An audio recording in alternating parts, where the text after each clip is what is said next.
क्या आपने कभी ऐसा मंदिर देखा है जिसने खुद अपने विनाश की भविष्यवाणी कर दी हो? एक ऐसा धाम जहां हर साल घटने वाली एक रहस्यमयी घटना ये संकेत देती है कि शायद जल्द ही ये मंदिर इस दुनिया से विलुप्त हो जाएगा। उत्तराखंड की बर्फीली वादियों में स्थित बद्रीनाथ धाम का नाम तो आपने सुना ही होगा, लेकिन क्या आपने कभी सोचा है कि ये केवल एक तीर्थ स्थल नहीं, बल्कि सनातन धर्म के अनगिनत रहस्यों और दिव्य चमत्कारों का केंद्र है? सवाल सिर्फ ये नहीं कि आपने यहां की यात्रा की है या नहीं, बल्कि असली रहस्य तो उन अद्भुत घटनाओं में छिपे हैं जिनका कोई वैज्ञानिक प्रमाण नहीं, फिर भी वे सदियों से अनसुलझे बने हुए हैं। क्या सच में बद्रीनाथ धाम को दूसरा बैकुंठ कहा जाता है? आखिर इस पवित्र स्थान में ऐसा क्या है जो इसे पृथ्वी पर भगवान विष्णु का दिव्य धाम बनाता है? ये मंदिर साल में केवल 6 महीने के लिए खुलता है, लेकिन सबसे रहस्यमयी बात यह है कि इसके बंद होने के बाद भी यहां जलने वाली अखंड ज्योति कभी बुझती नहीं। ये कैसे संभव है? क्या ये कोई अदृश्य शक्ति है जो इस दिव्य प्रकाश को कायम रखती है, या फिर ये स्वयं भगवान विष्णु की कोई अलौकिक लीला है? इतना ही नहीं, हिंदू धर्म में शंख बजाने का विशेष महत्व बताया गया है। फिर भी बद्रीनाथ मंदिर में पूजा के दौरान कभी शंख नहीं बजाया जाता। आखिर क्यों? क्या इसके पीछे कोई रहस्य छिपा है, या फिर कोई प्राचीन परंपरा है जिसका संबंध किसी गूढ़ शक्ति से है? और वसुंधरा झरने के बारे में आपने सुना है? कहा जाता है कि यह झरना पवित्र आत्माओं को आशीर्वाद देता है, लेकिन यह पापियों पर एक भी बूंद नहीं गिरने देता। क्या यह केवल एक धार्मिक मान्यता है, या इसके पीछे कोई वैज्ञानिक तर्क भी मौजूद है? और अगर यह सच है, तो आखिर यह झरना किसी को पुण्यात्मा मानकर जल कैसे गिराता है और पापी को कैसे ठुकरा देता है? बद्रीनाथ धाम का तापमान हमेशा 9 डिग्री सेल्सियस से अधिक नहीं जाता, लेकिन वहीं दूसरी ओर तप्त कुंड में पानी का तापमान 54 डिग्री सेल्सियस बना रहता है। एक ओर बर्फीला मौसम और दूसरी ओर उबलता पानी। क्या ये प्रकृति की कोई अनूठी योजना है, या फिर किसी दिव्य शक्ति का प्रमाण? और जोशीमठ में स्थित भगवान नरसिंह की मूर्ति का हाथ हर साल पतला होता जा रहा है। आखिर ऐसा क्यों हो रहा है? पुराणों में कहा गया है कि जिस दिन यह हाथ पूरी तरह टूट जाएगा, उस दिन बद्रीनाथ का अंत शुरू हो जाएगा। क्या यह कलयुग के अंत की ओर इशारा कर रहा है, या इसके पीछे कोई और गूढ़ संकेत छिपा है? भीम पुल, जिसे महाभारत काल का साक्षी माना जाता है, बिना किसी सहारे के हजारों वर्षों से कैसे टिका हुआ है? क्या यह सिर्फ एक संयोग है, या इसके निर्माण में कोई प्राचीन रहस्य छिपा हुआ है? और वो दिव्य मूर्ति जिसे आदि शंकराचार्य ने नारद कुंड से प्राप्त किया था, आखिर उन्हें कैसे पता चला कि यही भगवान बद्रीनाथ की मूर्ति है? क्या ये केवल आध्यात्मिक आस्था थी, या इसके पीछे कोई रहस्यमयी संकेत छिपा था? इन सवालों के जवाब इतिहास के उन धुंधले पड़े पन्नों में छिपे हैं, जिन पर समय की परतें चढ़ चुकी हैं। लेकिन सबसे महत्वपूर्ण सवाल ये है कि क्या सच में बद्रीनाथ धाम एक दिन विलुप्त हो जाएगा? और क्या आपने कभी सोचा है कि यहाँ के मुख्य पुजारी हमेशा केरल के नंबूदरी ब्राह्मण ही क्यों होते हैं? इसके पीछे भी एक अद्भुत इतिहास छिपा है, जिसे बहुत कम लोग जानते हैं। बद्रीनाथ धाम की हर बात एक रहस्य है, एक चमत्कार है, जो विज्ञान और आस्था के बीच एक अनोखा संतुलन बनाता है। तो क्या आप इन रहस्यों से पर्दा उठाने के लिए तैयार हैं? देवभूमि के इस अलौकिक सफर पर चलने के लिए तैयार हो जाइए, जहां हर कदम पर आपको ऐसे चमत्कार देखने को मिलेंगे जो आपकी सोच से परे होंगे, और हर कथा आपको आस्था की नई ऊंचाइयों तक ले जाएगी। ये सिर्फ एक तीर्थ यात्रा नहीं, बल्कि एक दिव्य रहस्य से पर्दा उठाने वाली यात्रा है। तो चलिए इस रहस्यमयी और रोमांचक यात्रा की शुरुआत करते हैं। बद्रीनाथ धाम के अद्भुत रहस्यों को समझने से पहले हमें इसके निर्माण की पौराणिक कथा में झांकना होगा, जो भगवान विष्णु और भगवान शिव के बीच एक अनोखी लीला से जुड़ी है। माना जाता है कि प्राचीन काल में ये स्थान भगवान शिव का निवास था, जहां वे माता पार्वती और अपने गणों के साथ वास करते थे। लेकिन फिर कुछ ऐसा हुआ जिसने इस पवित्र स्थान का स्वरूप ही बदल दिया। भगवान विष्णु ध्यान के लिए एक शांत स्थान की खोज में थे, और जब उन्होंने इस दिव्य भूमि को देखा तो वे इससे अत्यंत प्रभावित हुए। लेकिन समस्या ये थी कि ये स्थान पहले से ही भगवान शिव का निवास था। ऐसे में भगवान विष्णु अपने आराध्य से ये स्थान सीधे सीधे मांग तो नहीं सकते थे, इसलिए उन्होंने एक अद्भुत लीला रची। उन्होंने एक छोटे बालक का रूप धारण किया और जोर जोर से रोने लगे। माता पार्वती का हृदय करुणा से भर गया और उन्होंने उस मासूम बालक को अपने पास बुला लिया। लेकिन भगवान शिव तुरंत समझ गए कि ये साधारण बालक नहीं है, बल्कि स्वयं विष्णु हैं। भगवान शिव ने माता पार्वती को समझाने की कोशिश की कि ये बालक अपने आप चुप हो जाएगा, लेकिन माता का वात्सल्य जाग उठा और उन्होंने उसे शांत करने की कोशिश की। इसी बीच भगवान विष्णु ने अपनी लीला का दूसरा चरण शुरू किया। जैसे ही माता पार्वती बालक को लेकर अंदर गईं, विष्णु ने द्वार बंद कर लिया और अंदर से बोल पड़े कि अब से वे यहां निवास करेंगे और अपने भक्तों को दर्शन देंगे। भगवान शिव ने यह सुना तो वे मुस्कुरा उठे, क्योंकि वे स्वयं केदारनाथ जाने की तैयारी में थे, जहां उन्हें भक्तों को कलयुग के संकटों से बचाना था।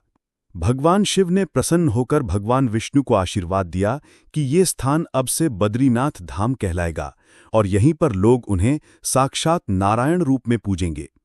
इस प्रकार भगवान शिव ने केदारनाथ की ओर प्रस्थान किया और बद्रीनाथ धाम की स्थापना हुई।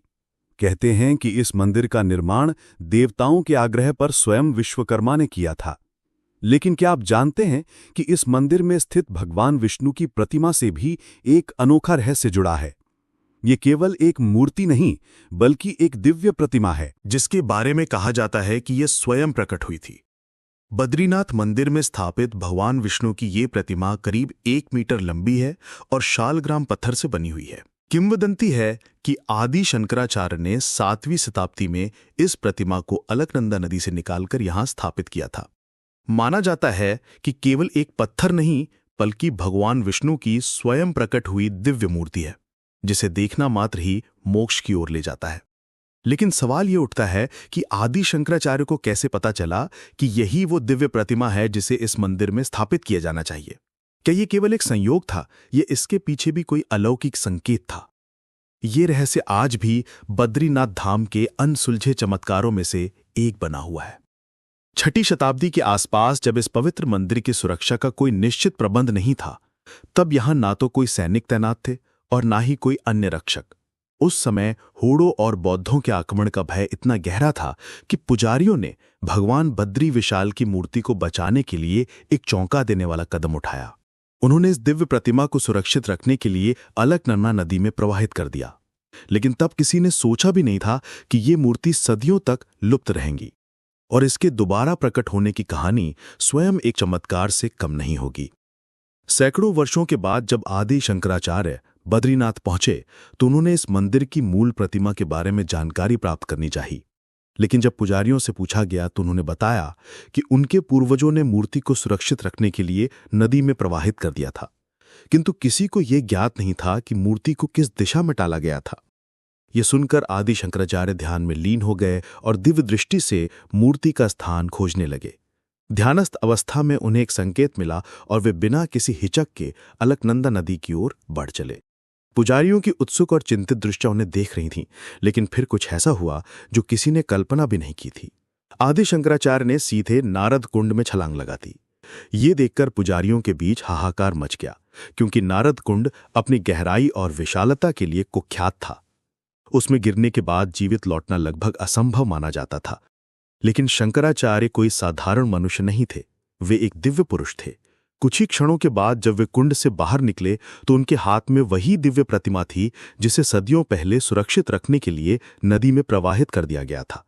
पुजारियों और श्रद्धालुओं के लिए यह किसी चमत्कार से कम नहीं था। शास्त्रों के अनुसार इस मंदिर में भगवान नारायण की पूजा 6 महीने मनुष्य और 6 महीने स्वयं देवता करते हैं। जब मंदिर के कपाट बंद रहते हैं, तब उनकी पूजा जोशी मठ में स्थित बद्री विशाल उत्सव मूर्ति के रूप में जारी रहती है।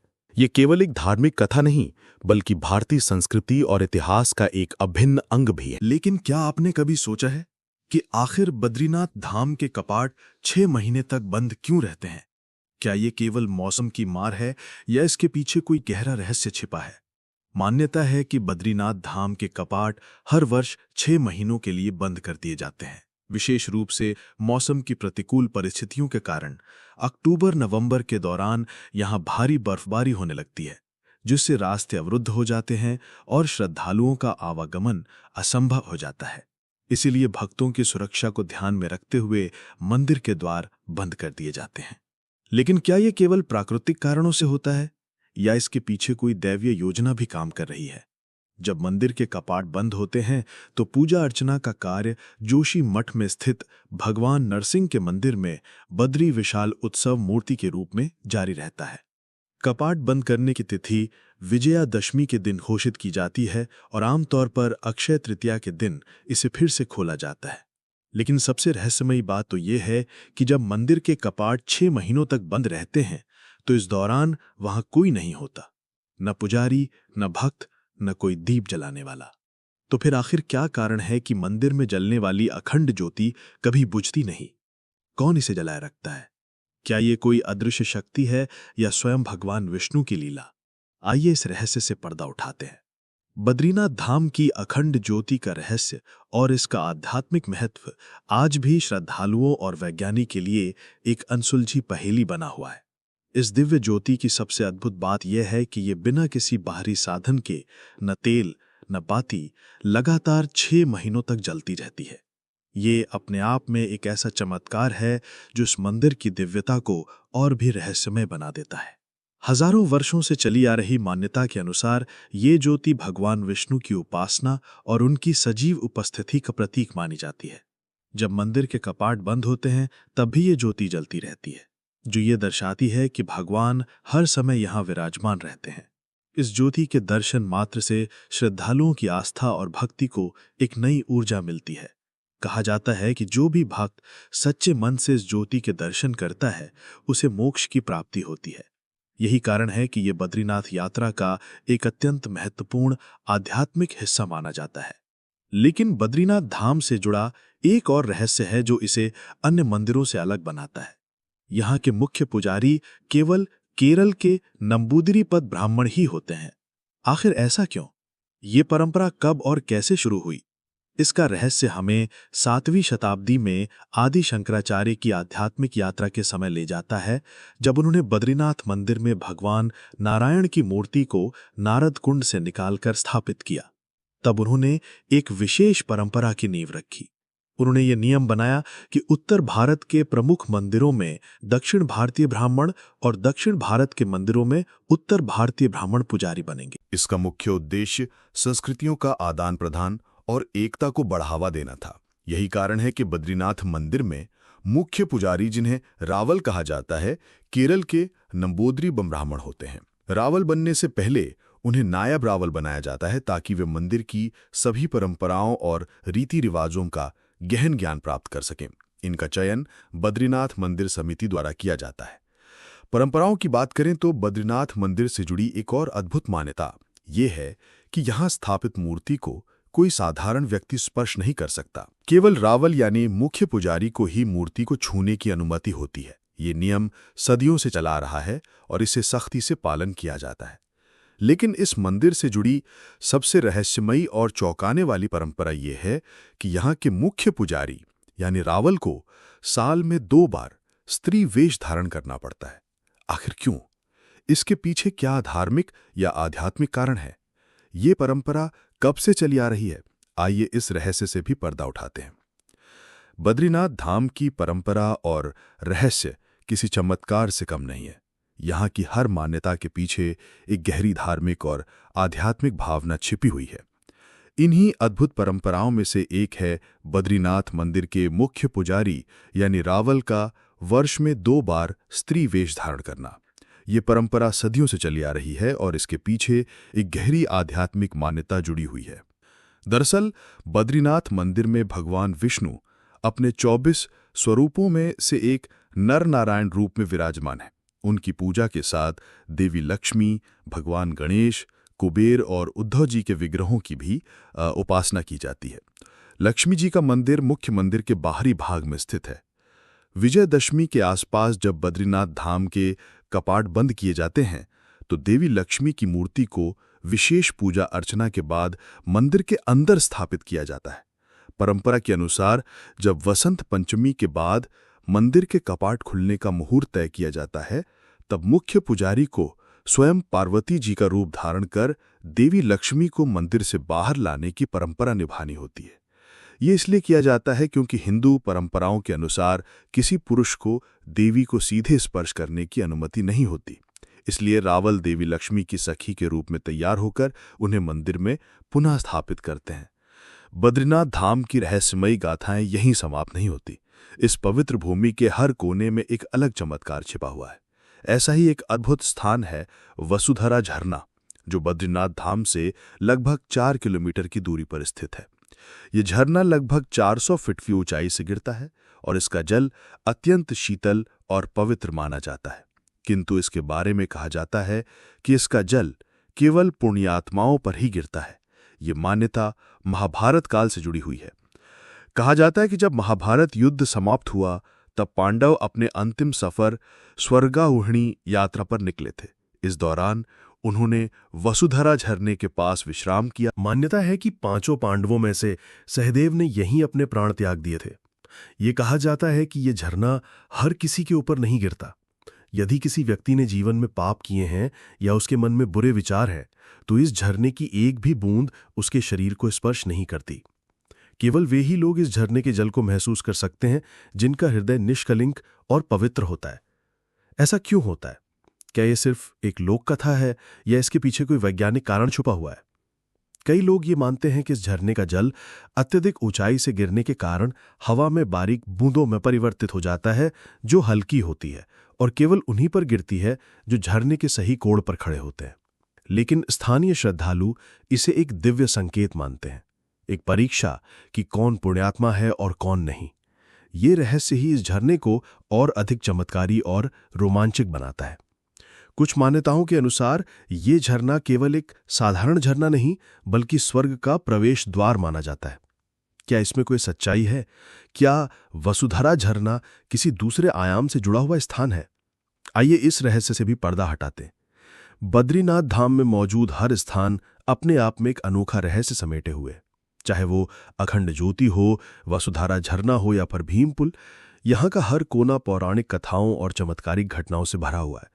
बद्रीनाथ धाम से कुछ ही दूरी पर स्थित भीम पुल एक अद्भुत संरचना है, जो न केवल अपने विशाल आकार के कारण आकर्षण का केंद्र बनी हुई है, बल्कि इसकी पौराणिक मान्यता भी इसे विशेष बनाती है। ये पुल एक ही विशाल शिला से निर्मित है, जिसे देखकर हर कोई आश्चर्यचकित रह जाता है। महाभारत के अनुसार जब पांडव स्वर्गारोहण यात्रा पर निकले थे, तब उन्हें सरस्वती नदी के पार जाना था। ये नदी अत्यंत वेग से बह रही थी, जिससे द्रौपदी और अन्य पांडव आगे नहीं बढ़ पा रहे थे। इसी दौरान महाबली भीम ने अपनी शक्ति का प्रदर्शन करते हुए एक विशाल शिला को उठाकर नदी के दोनों किनारे पर रख दिया। इस प्रकार एक प्राकृतिक पुल का निर्माण हो गया, जिससे पांडवों ने आगे की यात्रा जारी रखी। सबसे आश्चर्यजनक तथ्य यह है कि भीम पुल पर आज भी 5 उंगलियों के निशान देखे जा सकते हैं। ऐसा कहा जाता है कि जब भीम ने यह शिला उठाई तो उनकी ताकत और दबाव के कारण इस पर उनके हाथों के निशान अंकित हो गए, जो आज भी श्रद्धालुओं के लिए एक रहस्य बने हुए हैं। ये पुल आज भी सैकड़ों श्रद्धालुओं और पर्यटकों के आवागमन का साधन बना हुआ है। ये न केवल महाभारत काल की एक निशानी है, बल्कि ये भी प्रमाणित करता है कि प्राचीन काल में भी ऐसी अद्भुत घटनाएं घटित हुई थीं, जो मानव की शक्ति और आध्यात्मिकता को दर्शाती हैं। बद्रीनाथ धाम में श्रद्धालुओं को दिया जाने वाला प्रसाद भी एक अनोखा रहस्य समेटे हुए है। इस मंदिर में तुलसी का प्रसाद वितरित किया जाता है, जो बाकी मंदिरों के प्रसाद से अलग है। बद्रीनाथ मंदिर में चढ़ाए जाने वाले तुलसी प्रसाद की सबसे बड़ी विशेषता यह है कि ये कभी खराब नहीं होता। आप इस प्रसाद को कितने भी दिन रख लें, ये न तो खराब होता है और न ही इसकी सुगंध समाप्त होती है। इस तुलसी प्रसाद को विशेष रूप से भगवान बद्रीनाथ को अर्पित करने के बाद ही भक्तों को वितरित किया जाता है। कहा जाता है कि इस प्रसाद को ग्रहण करने से शारीरिक और मानसिक शुद्धता प्राप्त होती है। वैज्ञानिक दृष्टिकोण से देखें तो तुलसी में औषधीय गुण पाए जाते हैं, जिससे ये जल्दी खराब नहीं होती। तुलसी में मौजूद एंटीबैक्टीरियल और एंटीऑक्सीडेंट गुण इसे लंबे समय तक सुरक्षित रखते हैं। लेकिन श्रद्धालु इसे केवल भगवान बद्रीनाथ की कृपा मानते हैं, जो इस प्रसाद को दिव्यता प्रदान करती है। क्या सच में भीम ने अकेले ही ये विशाल शिला उठाकर पुल बना दिया था? क्या सच में तुलसी प्रसाद कभी खराब नहीं होता, या इसके पीछे कोई वैज्ञानिक कारण है? ये सभी रहस्य आध्यात्मिकता और विज्ञान के बीच की कड़ी हैं, जिनका उत्तर आज भी खोजा जा रहा है। बद्रीनाथ धाम में आने वाले श्रद्धालु इस पवित्र स्थान से प्रसाद के रूप में तुलसी लेकर जाते हैं। इस तुलसी की खासियत यह है कि ये ठंडी जलवायु में ही उगती है और इसकी खुशबू महीनों तक बनी रहती है। यही कारण है कि ये तुलसी कभी खराब नहीं होती और अपनी पवित्रता को सदैव बनाए रखती है। बद्रीनाथ धाम में मौजूद तप्त कुंड अपने आप में एक बहुत बड़ा रहस्य समेटे हुए हैं। इस कुंड को सूर्यदेव का निवास स्थान माना जाता है। चारों ओर बर्फ से ढके पहाड़ों के बीच स्थित इस कुंड का पानी सर्द मौसम में भी हमेशा गर्म बना रहता है। भले ही आसपास का तापमान -डिग्री तक पहुंच जाए, लेकिन इस कुंड का जल कभी ठंडा नहीं होता। पौराणिक मान्यताओं के अनुसार जब सूर्यदेव को भक्ष की हत्या का पाप लगा था, तो उन्होंने भगवान नारायण से इस पाप से मुक्ति पाने का उपाय पूछा। भगवान नारायण ने उन्हें बद्रीनाथ धाम में स्थित इस तप्त कुंड में तपस्या करने को कहा। सूर्यदेव ने इस कुंड में कठोर तपस्या की, जिससे ये स्थान उनकी ऊर्जा से भर गया और इसे सूर्यदेव का निवास माना जाने लगा। यही कारण है कि इस कुंड का पानी हमेशा गर्म रहता है। आश्चर्य की बात यह है कि इस कुंड का पानी बाहर से छूने पर बहुत गर्म लगता है, लेकिन जब कोई इसमें स्नान करता है तो यह शरीर के तापमान के अनुरूप हो जाता है। स्नान करने पर शरीर जलता नहीं है, बल्कि नई ऊर्जा का संचार होता है। मान्यता है कि इस कुंड में स्नान करने से चर्म रोगों से मुक्ति मिल जाती है और शरीर में नई शक्ति का संचार होता है। बद्रीनाथ धाम में एक और अद्भुत रहस्य छिपा हुआ है, जो शंख बजाने से जुड़ा है। सनातन धर्म में शंख का विशेष महत्व है। समुद्र मंथन से प्राप्त 14 रत्नों में से एक शंख भी था, लेकिन बद्रीनाथ धाम में शंख बजाने की सख्त मनाही है। मान्यता है कि बद्रीनाथ मंदिर के प्रांगण में स्थित तुलसी भवन नामक स्थान पर एक बार माता लक्ष्मी ध्यान मुद्रा में बैठी थीं। उसी समय भगवान विष्णु ने शंखचूर नामक असुर का वध किया। भगवान विष्णु नहीं चाहते थे कि माता लक्ष्मी की साधना में कोई विघ्न उत्पन्न हो, इसलिए उन्होंने शंखनाद नहीं किया। तभी से बद्रीनाथ धाम में शंख बजाने की परंपरा समाप्त हो गई और आज तक यहां शंख बजाने पर रोक लगी हुई है। बद्रीनाथ धाम में हर वर्ष लाखों श्रद्धालु दर्शन करने के लिए आते हैं और यहां की दिव्यता को अनुभव करते हैं। चाहे तप्त कुंड का रहस्य हो या शंखनाद पर लगी रोक, बद्रीनाथ धाम के ये रहस्य आज भी श्रद्धालुओं के लिए आस्था और आश्चर्य का विषय बने हुए हैं। बद्रीनाथ धाम, जो भगवान विष्णु के दिव्य निवास के रूप में जाना जाता है, जल्द ही विलुप्त हो सकता है।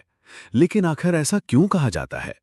क्या ये सिर्फ एक मान्यता है या इसके पीछे कोई वैज्ञानिक या आध्यात्मिक रहस्य छुपा हुआ है? आइए इस रहस्य से पर्दा उठाते हैं। जोशीमठ में स्थित भगवान नरसिंह का मंदिर बद्रीनाथ धाम से गहराई से जुड़ा हुआ है। मान्यता है कि जिस शालिग्राम पत्थर में आदि शंकराचार्य भगवान नारायण की पूजा किया करते थे, उसी पत्थर में स्वयं भगवान नृसिंह प्रकट हुए। भगवान विष्णु ने नृसिंह के शांत रूप में यहां दर्शन दिए थे। लेकिन इस मंदिर से जुड़ी एक रहस्यमयी बात यह भी कही जाती है कि भगवान नरसिंह की मूर्ति का एक हाथ धीरे धीरे पतला होता जा रहा है। श्रद्धालुओं और संतों का मानना है कि जिस दिन ये हाथ पूरी तरह टूट जाएगा, उसी दिन नर और नारायण पर्वत आपस में मिल जाएंगे, जिससे बद्रीनाथ जाने का मार्ग पूरी तरह से अवरुद्ध हो जाएगा। ये संकेत है कि भविष्य में बद्रीनाथ धाम विलुप्त हो सकता है। क्या ये केवल एक धार्मिक मान्यता है या इसके पीछे कोई वैज्ञानिक कारण भी हो सकता है? कुछ वैज्ञानिक अध्ययन के अनुसार हिमालय क्षेत्र में लगातार भूगर्भीय परिवर्तन हो रहे हैं। इस क्षेत्र की भौगोलिक संरचना और जलवायु परिवर्तन के कारण भूस्खलन और भूगर्भीय हलचलें बढ़ रही हैं। ये संभव है कि भविष्य में बद्रीनाथ धाम का मार्ग किसी बड़े भूस्खलन के कारण अवरुद्ध हो जाए। हालांकि ये भविष्य की बात है और कोई निश्चित भविष्यवाणी नहीं की जा सकती। लेकिन श्रद्धालुओं की मान्यता है कि जब तक भगवान नरसिंह की मूर्ति का हाथ नहीं टूटता है, तब तक बद्रीनाथ धाम में भक्तों का आगमन जारी रहेगा। बद्रीनाथ धाम से जुड़ी ये रहस्यमयी कथा आस्था और आश्चर्य का एक अनोखा संगम है। क्या सच में बद्रीनाथ धाम एक दिन विलुप्त हो जाएगा? ये सवाल आज भी भक्तों और वैज्ञानिकों के लिए एक रहस्य बना हुआ है। तो दोस्तों, बद्रीनाथ धाम सिर्फ एक तीर्थ स्थल ही नहीं, बल्कि आस्था, इतिहास और रहस्यों का अद्भुत संगम है।